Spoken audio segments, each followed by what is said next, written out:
Is raw.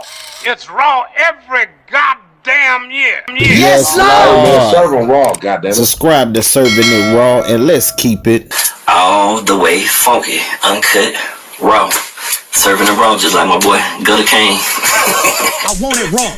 Yes, Lord. You done tapped into Serving the Raw podcast. I'm your host, Gutter Kane, the Gutter Man, the Pyrex Iron Chef. And today, I'm excited to be with another hip-hop legend. This incredible woman is not just a rap artist, but she's also a talented songwriter and author. She started the track Locc to the Brain with some of the most impactful opening lines in hip-hop. I want to welcome to Serving the Raw, Zigg Zagg. How you doing? What up? Yes, I'm good. How are you doing? I'm doing good. It's good to really connect with you because my thing is I've always been a hip hop head. I'm big into hip hop, and when you talk about Sacramento female rap artist, Marvelous is mentioned, and she should be. But I always feel like people leave off Zigg Zagg. And so today, I want to make sure people put some respect on your name on this because you have contributed to hip hop quite a bit, especially when you talk about the early Sigmade, Brotha Lynch era. Yeah. So most definitely. Yeah, we're gonna give you flowers today, though. Yes, Lord. Appreciate that. Marvelous was there before me, though. You know what I mean? Yeah, I got to give her shots out. But yeah, I'm right behind her, on her coattail. Most definitely. And we've done a lot together. You know, she's a good chick. I like her. Okay. Well, yeah, we definitely finna give you flowers and put some respect on your name and just let, not only we're gonna reminisce probably about some stuff that my era would automatically know, but the new generation can also get a chance to hear and see, you know, kind of what you brought to the table when we talk about hip hop culture. Yeah, most definitely. Yeah, I get that. All right. So the first place I want to start with is where you from? So I was born in Colorado, believe it or not, and then like Army brat. So I've been everywhere, like Germany, like all kinds of places. But I if you ask me, I'm from California, Sacramento mainly. San Diego, back and forth. So, but I started everything in Sacramento, California. Okay. Now, I know a lot of people are gonna want to know about your connection with Brotha Lynch because that's kind of where your career started. I know you touched on that numerous times in other interviews, so I'm not gonna really stick to that. But yeah. Can you give us like a brief overview of when you met Brotha Lynch and when you decided to take music seriously? Yeah, I think I met him when I was about 15 years old. So like 1991. No, 1992. Yeah, 1990 or 91, something like that. Okay. And I met him at my job. I was working at a Burger King, and he came in there, and he was just sitting there clowning on this disabled guy, and for whatever reason at that point in time, it was kind of funny, so I chuckled at it. And I don't know, he knew a couple of people that worked there and was friends with them. So before the end of that day, like, he left me his number, and I was like, yeah, right, I ain't calling this dude. So, but yeah, and I ran away from home like 15 years old, and then he was like the first person I called. And then I was like, it was strange because when the way I found his number, like I gave him I called him, I think I gave him my number too. And I must have. But anyways, yeah, so before I ran away from home, I was like 15 years old. And he had called me one time and left a voicemail on my answering machine or whatever, back in the day, the tape recording one. Yeah. And I just remember he was like, hey, this is Kevin, man, my number's, and his mom's number, he lived with her at the time. And so I never called it back, but when I ran away, I took very little with me, and one of the things that I took with me was the video cassette tape out of the answering machine, and I listened to it in the radio one day.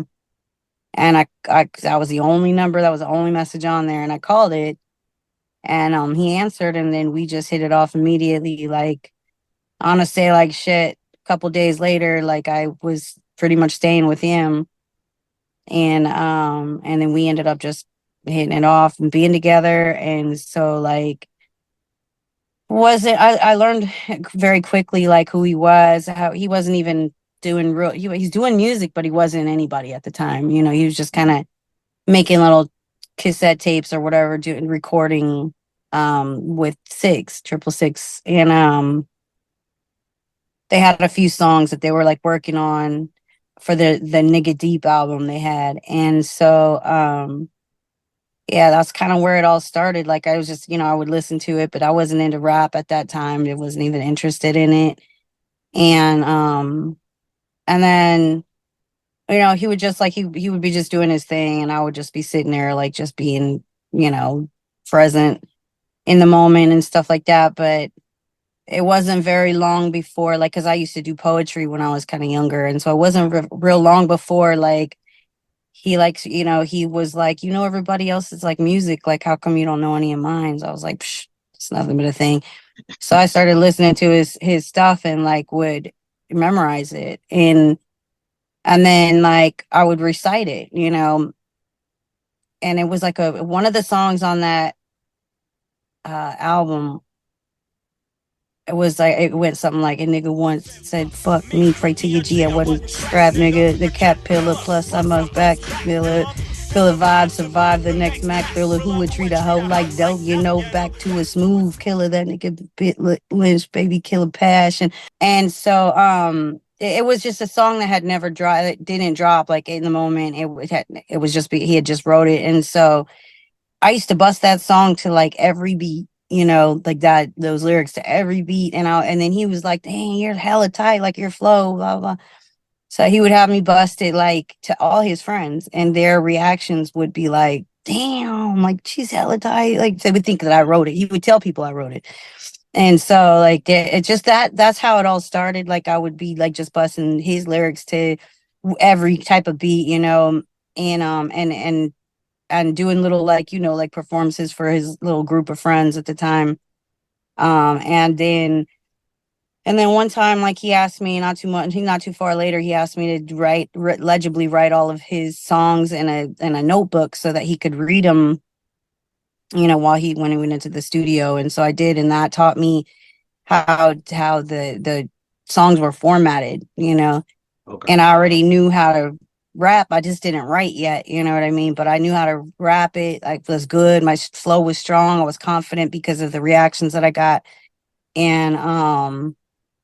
And so like that, I just it didn't take long for me to start writing my own shit. And then that's just how it all started. Yeah, but that's how I met him. That's how we started. Okay. Yeah, because the first time that I ever heard your voice was on the ending of the song on 24 Deep. Okay, now for Low to the Brain, which is, Yeah. that would be considered your first song, okay, like a first verse that you actually wrote yourself. Yeah, I wrote most of it. He co-wrote it with me though. Yeah.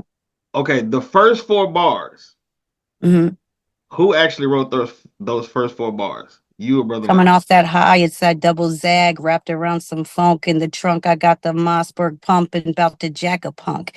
And when that sickness hit, I'm like a new stage. Watch my back hit the dank, load the gat, make the grave 12 midnight. My nigga's on the stroll. That's the only parts he put in there was the nigga part. Yeah, I wrote that. I wrote pretty much all of it, but he tried to make it sound harder with me because he really wanted it to sound tight. He really was all about like, we're hard, we got to come hard, like you got to do something different, you can't just be just your average, like, female rapper, spitter, whatever. But so yeah, he that's kind of the only parts that he really like assisted with, was trying to like just add those extra words in there to make it sound harder. Okay, all right. I just wanted to make sure that them first four lines, those first four bars, because those, when you talk about, there's a lot of songs that have the opening verses automatically catch you. Yeah. Oh yeah.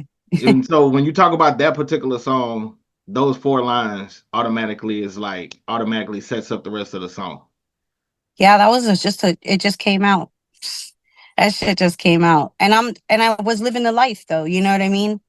I was living the life. It was around me. I was a product of my environment at the time. So that it's just real. It was just real.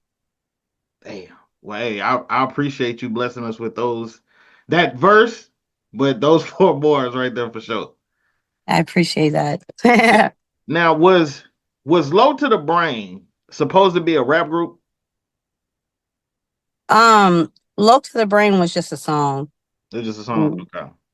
Sick Made Music was the group. That's what we called ourselves, just Sick Made Music. It was a label, but all of us, I was kind of the group. We weren't really a group though, but it started to form, formulate or whatever into a group. Once we did that Low to the Brain song, we did a few other songs like that, but we all sat in the studio at the same time and wrote that song together. Like just piece by piece, everybody's just, here go my part. You want to hear my part, and then everybody would feed off of each other's parts, and it just flowed. Okay. I wanted to clarify that because I think on disco.com it said Low to the Brain was actually supposed to be a rap group that consisted of like you and Brotha Lynch and Hyst and all that. And so I just kind of wanted to see if that was legit or not. Nope. Okay, cool. All right. Now, everybody that I've interviewed so far, they say that their most memorable moment, happy, I guess, memorable moment would be either when they, heard themselves on the radio for the first time or when they were creating their debut album. So, my question to you would be I know you have 3 total albums, but out of just the first 2, which one do you think was I got probably 5 actually, yeah, but 5? out of the So go ahead. Well, you have Hell in August, Yeah. The Eyes of She, Aggravated. Mm-hmm. You have the collaboration With one. Hyst, yeah. I have the Best of Zigg Zagg album. Oh yeah. Very, very lightly promoted. And then I also did a Against All Odds album with Crazy in them, but that never dropped. Okay, gotcha. Okay. So what would be out of Hell in August and Through the Eyes of She, which one did you have the most fun creating? It would be Hell in August because it was my first one, and it was just an introduction for me in the rap game, basically doing it on my own.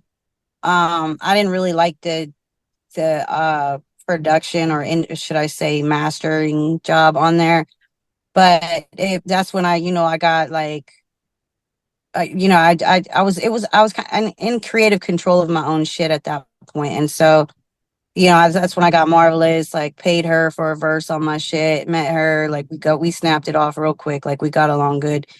And then Sugar T is on my second album.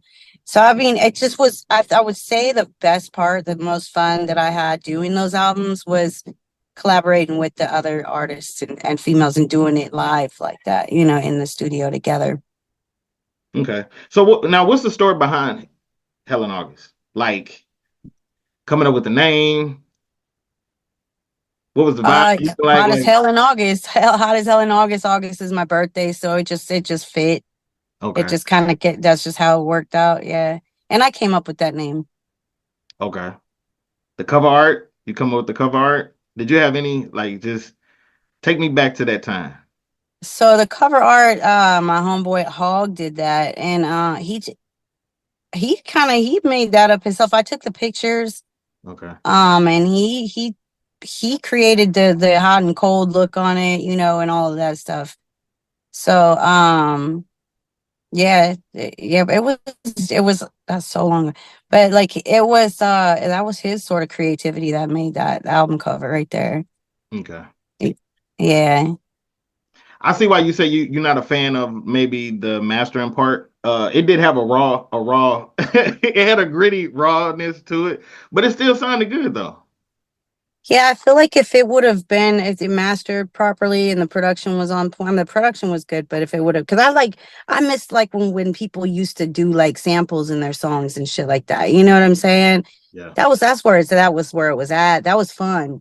It just it turned it into like a movie script and shit like that. But yeah, the if it would have been like, mastered correctly and shit like that, or better, like a better, like, sound, more professional sounding and shit, that album could have went hella way better. It could have done better, like in my opinion, it would have sounded so much better, would have done so much better. But it is what it is. It was a debut album. It did its thing.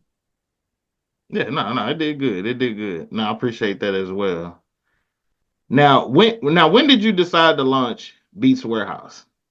And what was your vision for that network? So I came up with that because of the simple fact, like, it was in the era or the time when you could go online and find beats, like MySpace, times or whatever. There was a way to go on, some sort of website and collab with artists or find beats or whatever. But my thought process was sort of like a music world, like a whole entire music universe where there's not one single thing, not one single artist, not anything that you couldn't get, like that you couldn't have, that you didn't have access to. If you wanted to, for example, get a Snoop Dogg verse or a Celine Dion verse or some shit, you're never going to do that because you don't have access to those people. And if you did, you're waiting in line like the rest of the people and you're paying out, so the thing is I just wanted a place where you could go and have access to like any and everything that you need or want to just build music, and so that's kind of where I was going with that. It was like around the MySpace time and shit like that. But I built that thing so many times, paid so much money. I know I had people on board, like, so many different people and big artists on board, like, and even my mom was like running the business with me. She was doing the business part. Like my mom and dad, like it was a big deal. And then like she tried to take over like creative control. Like me and her got into it because I'm like, you don't know anything about this industry, and so she would pay out the money to like have a web designer build it, but then she would be upset that it wasn't like hitting deadlines that she wanted it to hit. And I'm like, this stuff takes time, like, and you can't rush it. And, and I wanted it perfect before I ever dropped it. I didn't want to drop it half-assed done or half the look or half the, usefulness or whatever that it could and should have, because I had people like large names I wanted to introduce it to. And I didn't want to do that when it wasn't at its fullest, and it's at the capacity I wanted it to be. So it just fell apart, and yeah, I just paid so much, and it was so close to being done. Like it was done, but it just didn't have the look that I wanted yet, and so like it just ended up, yeah. And then I'll never forget, like when it all crashed is when I didn't realize that you had to like repay for, I guess you had to repay for the space or whatever. I forget what it was, a space or something. Otherwise, it just completely deleted. I must have cried my eyes out right in front of my job that day when I found out. I was like, yeah, it's too late to get it back. There is no going back, like blah, blah, blah. I was like, oh my God, you got to be kidding. All that work.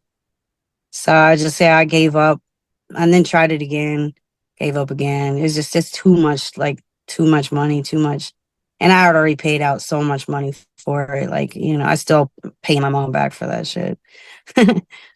Now, is there any way, if you got with the right people, you would be willing to revisit that? Absolutely. Yeah. I would love to. As a matter of fact, because it still isn't done. You have Reverb Nation where you can go online, you can buy beats. Where do you go to find the artists? Like, and it's not like here's 10 verses from Snoop Dogg, pick one and buy it. It's not like that. It's like you're actually, so for example, Snoop Dogg, I'm just using him as an example because he's out there. For example, he's not gonna, you buy a verse from him, he's not always, although I was in the studio with him, he's not always going to want to sit in the studio with you and do the song together. Like, it's so easy nowadays for you to be able to, Apple pay somebody some money, send them over the beat, like Wave and MP3 style, for them to take that beat into the studio, for them to drop their verse and, ad libs, whatever, send it back, done deal.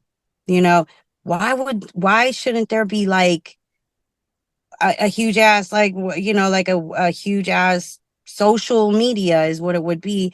And it even went as far as to like, you play your music, like it's had a radio station involved in it, like you where everybody's music who's a part of that it gets played, where you got like, you have a way to set your own web page where you can have your music on there, have like, if you just play drums, you can have samples of your drums, show people what you do. They have everything that they could ever want to pick from, and access to every single bit of it. Like you sell your own albums on there, your books, whatever. You know what I'm saying? Like, you just go on, you just choose what you want and to put in your song, and it's there. You know what I'm saying? And no, that's not out there. There's still to this day, knock on wood, because I'm surprised nobody there's a few people that I've seen that try to take the idea, but it was nothing like my vision. So yeah, that should be out there. Like, and if there was, imagine the music that we could create today. You know what I'm saying? Look what we're listening to right now. So look at the bull ass shit. Excuse me if I ain't supposed to cuss, but look at this stuff that's just we're listening to. Around. You can say whatever you want to say. Yeah, it's bullshit. Like, what the fuck are half these bitches saying? All of them, every single last fucking one of them. What are you fucking saying? I love Cardi B. I love her attitude. I love, these bitches are good for you for making it out there, but you didn't have to do shit to make it out there. You didn't have to work. You didn't have to go slang your shit out on the streets. You didn't have to sell shit out of the trunk of your car. You didn't have to hand out flyers at street lights. You didn't promote yourself. You didn't do nothing. You got people doing it, and you got social media where it's just that fucking easy to do it. You didn't do shit to get where you're at, and you ain't saying shit. That's what the fuck I'm talking about. What the fuck are you saying? Say the same phrase 10 times in a row. Oh, yeah. Oh, good. Good for you. Where's the content and any other fucking music that you're dropping right now? It's my question. There's few of them out there. Okay, I was gonna say. I mean, there is a few, and then there is the issue that I have is that everything sounds the same. Shit is so repetitive. Yeah. Change that. And I'm telling you, you create something like this, have something like this out there. There's no end to the options out there that you could come up with. Now, I like to see people talk about what the fuck they lived. That's for sure. Talk about real shit that you actually lived through. Not shit that you just love to talk about and see and wish that you had, and some maybe even what you do have, but it's just what it is. I don't like this music right now. Like, okay, so none, or is there any female rappers of today that you would be willing to collaborate with or do? I'd collaborate with any of them, but just to show them, to be an example. Okay. But there's a few of them out there. Like, it's mostly the old schools. Like, all day, every day, I'll collaborate with Marvelous. You know what I'm saying? And there's like Snow the Product. I like her. She to me is, like, what was that girl's name? I can't think of her name. People used to compare me to her though, but I can't even think of her name. But there's a few of them, like, because I'm just being real. And all of them, like, you know what I'm saying? Like, Cardi B, like I said, I love her accent. I love her, like, little attitude. I half the shit she says in her raps, though. I'm like, what? Where is the content? You don't, like, tell a story. What happened in your life? Like, what are you really fucking saying?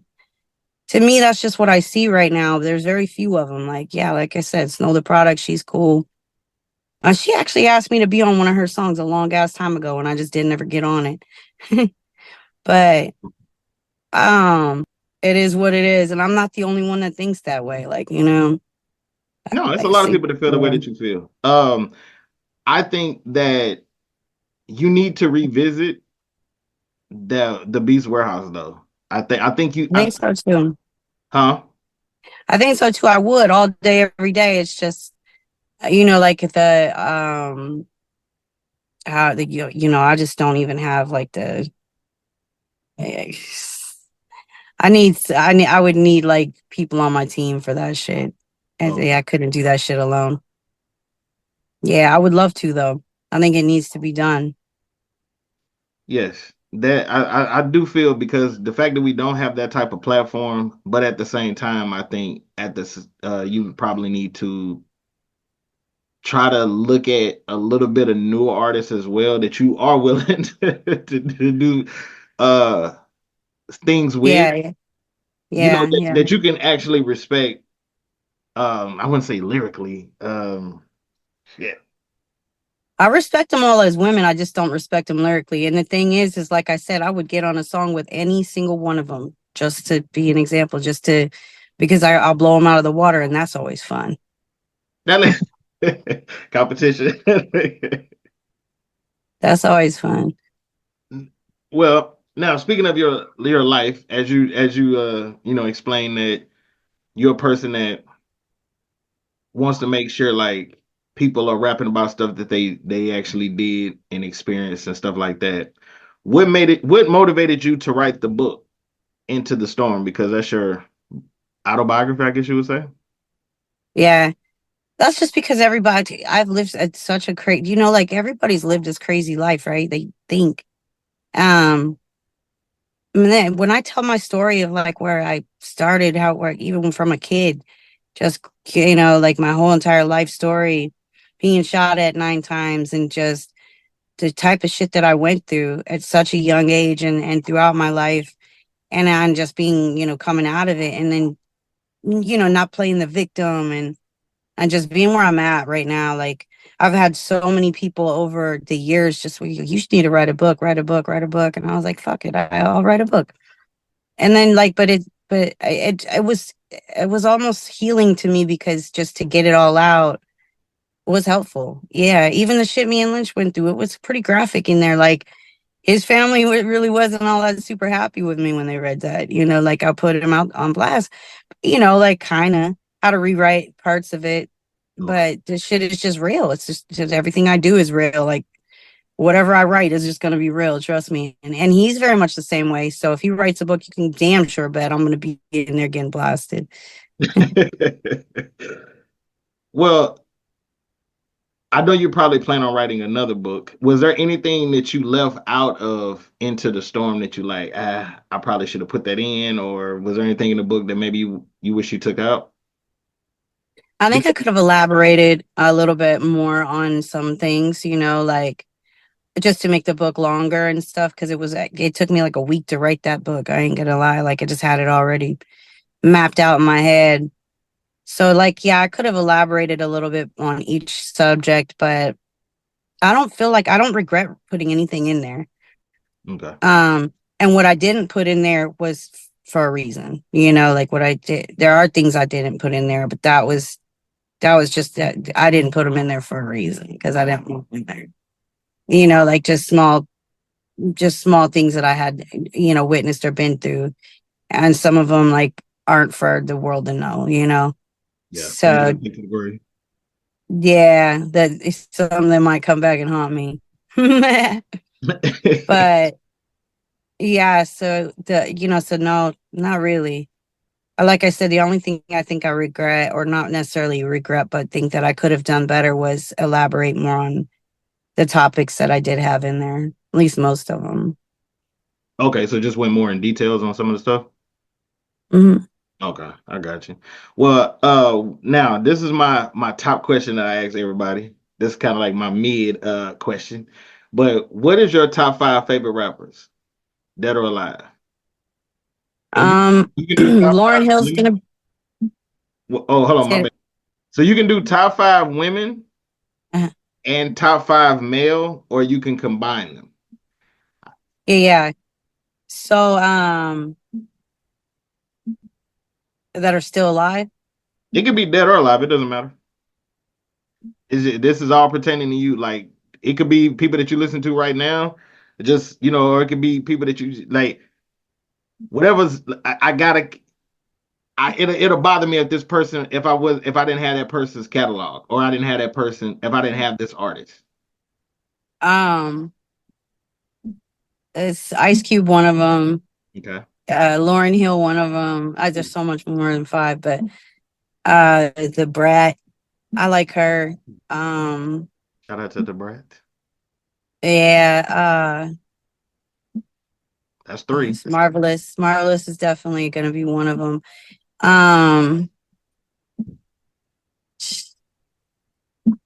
MC8, one of them. Ooh, yeah. Shout out to 8. Emails like Queen Latifah. Gangsta Boo. I always liked her. Oh, shout out, man. Long live. Yeah. Gangsta. Yeah. And then DMX was definitely one of them.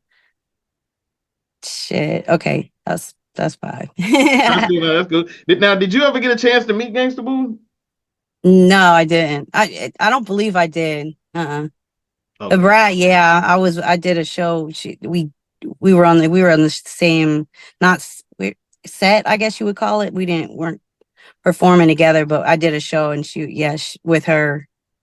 And boy, she had a fucked up attitude. I was like, I respect you, but boy, I don't want to get in your face about some shit. Yeah, gang. Yeah, no, I would love to see. I would have loved to have seen you and Gangsta Boo do something together. Actually, I actually want to hear a song between you and Locc. I think that would be good too. Huh? Yeah, I think because y'all both have So when you talk about like that gangster horrorcore. Yeah. Okay, similar style. Yeah, similar styles, but it would look good because it's like different coast in a way. You know what I'm saying? Because you got Memphis and what LeChat does, and then technically Sacramento, what you do. Mm-hmm. You know what I'm saying? And so to bring those two together, it would kind of be like if you ever thought about a Brotha Lynch Hung and a 3-6 Mafia collab, or a Sick Made and a 3-6 Mafia collab. It's kind of what I would be. Yeah. Yeah, that's. I don't know if I've ever heard of her, but she sounds good. You never heard of LeChat? I don't know. I don't think so. Maybe if I heard her shit, but she was signed to Hypnotize Mind. She was part of that whole camp. She actually did a mixtape with Gangsta Boo before she passed. But her and Boo was like real close. Oh wow. Yeah, no. I don't think I might have. Maybe it sounds familiar, but I don't know if I've heard her music. Vicious. Very vicious. Zagg the virus. Hell in August, watch me dissect. Mystery project. Sick made poison in your flesh, hell in August. Stick with infection, quick like who you tested. Picking out Teflons from your flesh, hell in August. To be set back 10 years ago, wouldn't have kicked it long enough to watch me draw. Bloodshed flow, saw me waiting by the back door. Your first thought, week one on my list, plotting, planning. Waiting impatiently, ludicrous and humane. People call it a shame. I bite your face off in a minute, dead flesh in the rain. To the 31st storm alone, like a vampire, serial killer wanting the blood for the money. Any wrong move, you get pillared. Listen up, I saw you out on the creek. Any witnesses to the slayings I lay out as a witness held straight to the deep. Gas chamber, homemade with a match and a gas can, no sleep. Only thing left is a danger, don't tear off tag on your sheets. Mine gone, built up hate. Only thing to make me feel safe to carry my 9 under the leather interior briefcase. Hell in August, hot as fucking think everybody gonna die. Hey, Lenny! All right, we back. Now, yep. Now you've collaborated with Hyst for the album Comin Off That High. Hyst, MC Hyst? Yes. Yep. And so what was that experience like? I know y'all have, history, y'all known each other for years. And are there any other artists that you would like to work with and possibly doing a collaboration album with? Similar to like how y'all did that. So the experience was cool. We were like best friends at the time. It was a time period where I like had to move back down to California for a little bit, if I'm not mistaken, to go get my son enrolled in school because he was 16. and his dad hadn't enrolled him in school. He was too busy like touring and shit. So I had to go out there and do that. So I spent a good amount of like 5-6 months out there. And we did that album. Yeah, it was we did that album so quick. We just knocked it out. We were in the because out there I was like that. I lived in the studio basically, you know, like always. So it was one studio or another I was always at, and just there 24 hours a day. So it was the same as like it always is, like just, you know, hanging out, chilling, smoking, doing whatever we did. Okay. Just sort of making the songs. But yeah, so in terms of another artist that I would like to collaborate with, that was her name, Jean Grey. Jean Grey was the one I was talking about. Yeah, her. A lot of people, huh? Tomorrow from New York. Yeah, a lot of people used to compare me with her, and then I listened to her stuff. I was like, yeah, she's on point. I like her. I wouldn't mind doing some stuff with her. I haven't heard of her in a while or heard anything from her, but her should collaborate. Man,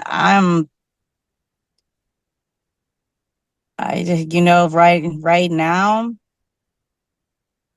I wouldn't mind collaborating with Snoop Dogg. That's who I think you need to. I have a feeling it's weird because I feel like y'all should have been collaborated. Like I don't. I did a verse on one of his things. I just never heard it. But yeah, when we did have our little time together, we spent 3 days together, and he was like, because I was introduced myself. I was like, I'm Zigg Zagg. You know, if you ever need a female on one of your projects, blah blah. He was like, I know who you are. Like, I'm a big fan of yours. I'm gonna get you on something before you leave. And I was like, okay. But you know, like I didn't really believe him. So I was prepared. Like Frank Nitti had instructed me. He was kind of a manager to me at the time. And he had instructed me, he was like, you know, just write to every single song they write to, you know, just in case. And if he's serious, then you'll be prepared. And I did just that. So I had about like 5 or 6 verses written to everything that they did. And so like at the last minute, like he had woke up from a nap. We were literally walking out the door, like leaving. He was like, y'all leaving? And Lynch was like, yeah, we got to get back, blah, blah. He was like, I wanted to get Zagg on something before y'all go. And I was like, okay. Like went in there, broke open all my little verses that I had wrote and just jumped on one of them. It took me about 20 minutes to just, you know, to drop that verse. And then we left. But I never heard it. I never heard, you know, I asked him about it, and I don't think he said he couldn't remember what he put it on, or if he was going to possibly link me up or put me on a song with the Pussycat Dolls or something like, I don't remember. But yeah, I don't know what it came out on, if it ever did, and I never heard it since then. But it was probably one of the hardest verses I've ever written, because obviously why. But yeah, I wouldn't mind doing something with him, like, you know, like Zigg Zagg and Snoop. I mean, just kind of, you know, it would flow. Oh, most definitely. I think that now what he's doing too with Death Row, I think is perfect because I feel like he's actually correcting things that he might have felt that he messed up on business wise when Yeah. he did Doghouse, and I just feel like he's, you know, him to go back. He, you know, the East Siders is legit now. They doing you know, still doing their thing. He's still tapped in with, you know, the Doggy's Angels and Cocaine and everybody. So I just feel like, you know, and then he's bringing newer artists, kind of sprinkling them in like October London. So I think Yeah. I think that y'all should. I think you should. You know, y'all should reach out to each other and see if y'all can just make something else spark. So, Yeah, I've been trying to get in contact with him. I lost his number years ago. Like, he used to butt dial me like 10 times a day. And I remember one time I called him. I was like, Snoop, you know, you keep on butt dialing me, right? Like, I can hear your whole world, you know? And he was like, oh, yeah, my bad. Like, and then ever since then, I ain't heard from him since. And then I changed my phone, so I lost all my contacts. And so I haven't spoke to him, but I definitely am open for something like that for sure. okay, all right. Now you did post on Facebook. You said you about to start writing a new book. Yeah. You said this one's gonna be about the music game strictly. Yeah, just my experiences with it. That's all I can really speak about. But yeah, my experience in the music industry has just been crazy. Like, yeah, everybody knows the music industry sucks. It's hard. It's raw. It doesn't, like it's hard to it's a lot of effort, like, and a lot of shit that you go through. But in my experiences, it's been nothing but just brick wall after brick wall. And that's kind of why you don't really hear from me anymore. But I just so many times, like, I put, blood, sweat, and tears into everything I do, and just didn't get out of it like like what I expected, or anything for that matter. And so it's been a rough one. So that's what I would be speaking on in that one. Okay. Was there any struggles with record labels or management or anything like that? Like, did you have to Yeah. do some situations? Yeah, the Lynch, with all due respect, he never paid me. And part of that was probably because we was together, like, I'm sure. But at the at the same point in time, I should have been the first one to be paid in that. But he never paid me for anything. Anything you ever heard from me, I don't know who the fuck's getting paid for that shit. It ain't me. And then just what I went through with Hot One Records, like, that, man, that ate me up alive. That's when I said I'm done. Like, I after the breakup of me and Lynch, and made Sick Music and stuff, and I left that label, I went I signed with Big Crazy at Hot One Records, and everything was going so well. We got the majority of the album done. He was like a Suge Knight, Damn. no doubt. He was like a whole entire Suge Knight, like, to me. And so, like, it was like he was like, nah, like, I'm like, let me take this home, let me vibe off it, figure out where I want to go next with it, whatever. And he would be like, no, you can't take it home, like, yeah, it might get stolen out your car, or you might, like, leak it or whatever. And I'm like, but how am I supposed to know where I want to go? Like, how can I want to vibe off it. I'm not just going to sit here and vibe. I'm going to roll around in my car and vibe off of it like I do. And it was just a big, huge, like, deal to him. And so then he ended up going to prison for like some years. And then the dude got out. I was like, back and forth, back and forth. Yeah, we'll finish the album. No, man, I'm cool. I'm not doing it. Then it was just, and then at one point he offered to sell me my own album for like 10 racks or some shit. And I'm like, you know what, dude? So it was just a lot of drama involved in that. And that album, even to this day, like, it was the hardest, tightest album produced by JG. Like, he is phenomenal producer. And it was mixed perfectly. It was just the hardest album, man. Still to this day, like, than anyone put out, like, including me or anyone. Like, it was just so good. That's And I was just, Against All Odds. yeah. Yeah. Okay. It was just that good, and I just, having to fight so hard to get it out, like, and I just so many times I just, in tears about it, and just like I just finally was just like, you know what, I'm good. Does he still have the album? Anyway. Yeah, he said he does. He said it's gonna come out, but I just can't trust anything his dude says. I guess he turned over a new leaf. He sounds like, he's a little bit different, but he still is on the same page with that album. So, like, I just don't, if it comes out, it comes out. If it don't, it don't. I guarantee you I won't be getting paid for it, because it's not, it has nothing to do with it. He's just he'll pull that same shit. It would blow up though. I really believe that. Okay. Now, let me ask you a question. Now, is there anything, are you kind of like, I kind of want to go after and, get my residuals for the. Yeah. Hell yeah. Okay. I would even go after Lynch right now at this point, though. I ain't gonna lie, like, I always wanted to. And at the end, like, we're cool, me and him, we're on good terms. But the fact of the matter is you owe me money and nothing. Yeah, I got a name. You know what I'm saying? Yeah, I got, like, some tight songs out there and some fans. And yeah, I appreciate that and I love that. But I made a living out of doing that, like, and so just never really getting paid for it. That's, to me, not really fair. And so, like, even though the music industry is not fair, But I would go after. I'm good. You know, I want to. I just finding the right lawyer. I can't, like, for the life of me, find a lawyer that's like that I don't know, like, if there's any lawyers out there, like, you know, or attorneys that are music attorneys. I just never found one, and so, like, it would be like me doing that, and then it's been so long. But can I still do that, or, like, it's just, you know, so many questions. Yeah.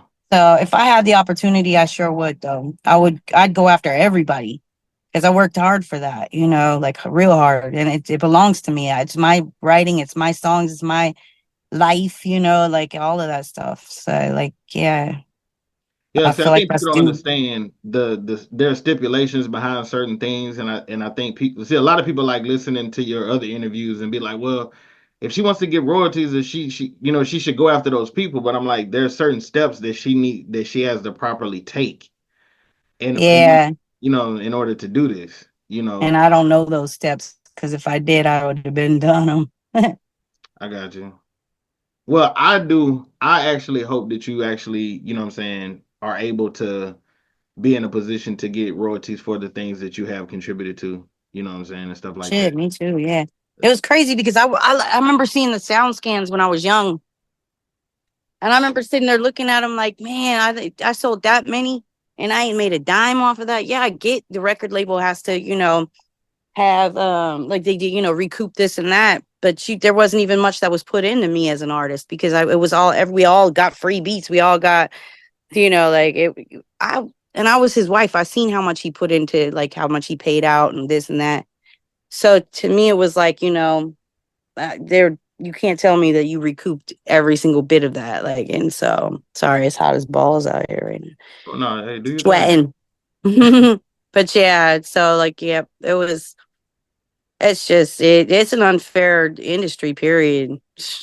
You really have to work hard to even get what's yours. If you're and even if you're with a big label, you're still going through some shit like that, from what I see.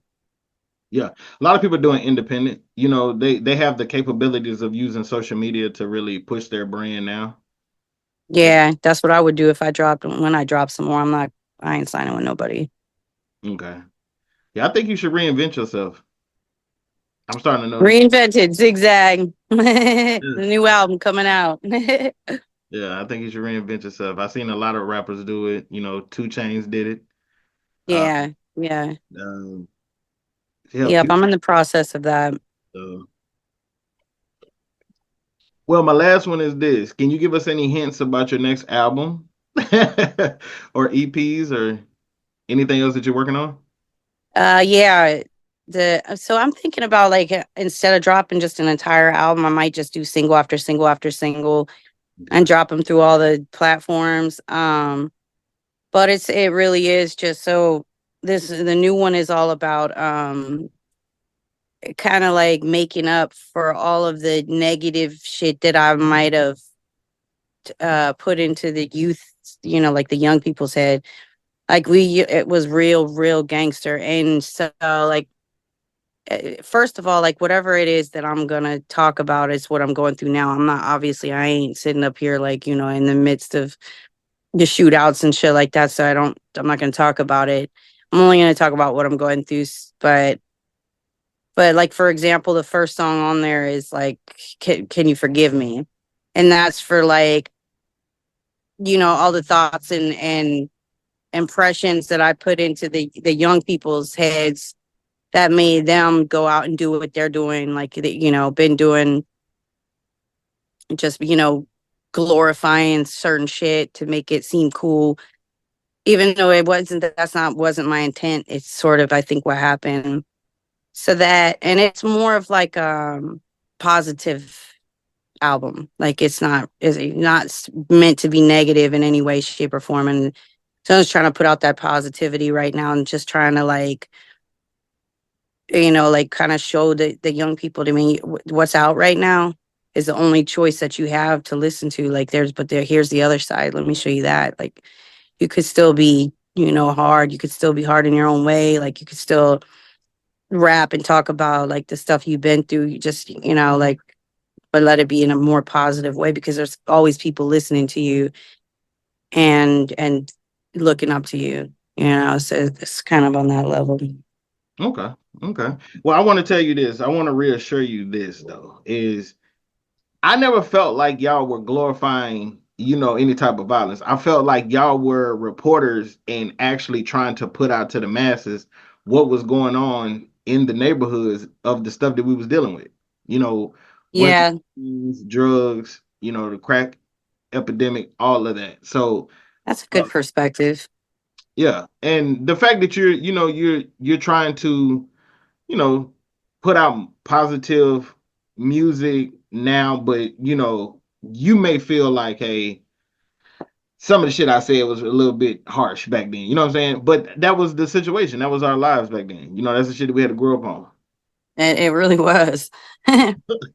So yeah, So I appreciate that though. But from Gutter Cane from Gutter Cane and Serving the Raw to Zigg Zagg, I want to give you flowers and say thank you for all of your hip hop contributions. Much love for that. I appreciate it.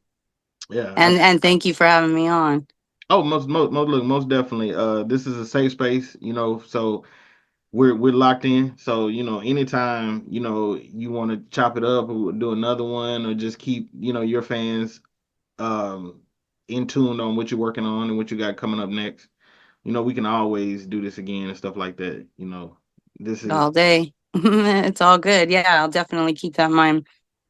But yeah, but I want to did you want to let everybody know how they can reach out to you, because I know you're doing features and stuff now and you back in the studio, so yeah, most definitely. You can always email me at officialzigzag at gmail.com, and that's ZIGGZAGG for those of you that don't know. You can find me on YouTube. A lot of my videos and songs and new songs are even on there. And then look out for the Zigg Zagg Reinvented album. It's probably going to be out next year. I'm not rushing it though. And I don't know what the book's going to be called, but it'll be called something, and it'll probably be out next year and year after possibly. I got the Into the Storm book you can find on Amazon by Zigg Zagg, and that's of course like my autobiography. Then other than that, reach out to me on Facebook at, I believe it's La Brea Renee. Yeah. And then you can find Zigg Zagg or Official Zigg Zagg or The Real Zigg Zagg on Threads, on Instagram, TikTok, all the channels. I'm not on Twitter though. All righty. Well, I want to say thank you to all the viewers and listeners for checking out the podcast. It's so raw, you can practically OD. Right. Thank you for taking the time, with me. And like I said, we locked in, so we can definitely, what I'm saying, keep in touch and shit, keep it pushing. Yeah, most definitely. I really appreciate that. Already, I'm excited to see what you got coming up next. So please keep me updated. Yes, sir. Already. All right. Well, you have a blessed day and a good Thanksgiving, and I will be. Yeah, you too. Oh, for sure. And I'll be keeping in touch with you. All right. Much love, family. All right. Peace out. One. Just make sure the coke fire. Told the jeweler cut some links and bring the gold higher.